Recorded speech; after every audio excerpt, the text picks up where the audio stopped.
রাজধানীর কেরানীগঞ্জ মডেল থানার পশ্চিম বামনসুর এলাকায় এক নারীকে সংঘবদ্ধ ধর্ষণ ও হত্যার দায়ে ৩ যুবককে মৃত্যুদণ্ড দিয়েছেন নারী ও শিশু নির্যাতন দমন ট্রাইব্যুনাল। এছাড়া মরদেহ গুমের ঘটনায় তাদের প্রত্যেককে ৭ বছর করে কারাদণ্ড ও ১০,০০০ টাকা করে অর্থদণ্ড দেওয়া হয়েছে। অর্থদণ্ড অনাদায়ে আরও ১ বছর বিনাশ্রম কারাদণ্ড দেওয়া হয়েছে তাদের।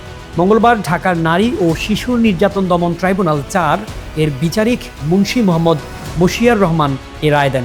দণ্ডিতরা হলেন কেরানীগঞ্জ মডেল থানাধীন খোলামোড়া গ্রামের কামির উদ্দিনের ছেলে মোহাম্মদ সজীব, ফরিদপুরের ভাঙ্গা উপজেলার খাকান্দা গ্রামের হাসপাতালের ছেলে মোহাম্মদ রাকিব এবং শরীয়তপুরের পালং মডেল থানার মুসলিম মাতবরের ছেলে শাওন ওরফে ভেলকা শাওন। এদিকে এদিন রায় ঘোষণাকে কেন্দ্র করে এজলাসে বিচারক ও রাষ্ট্রপক্ষের আইনজীবীকে অশালীন ভাষায় গালাগালি করে আসামিদের বের করে নেওয়ার সময় সাংবাদিকদের গালিগালাজ ও ক্যামেরা ভাঙচুরের চেষ্টা করে আসামিদের স্বজনরাও।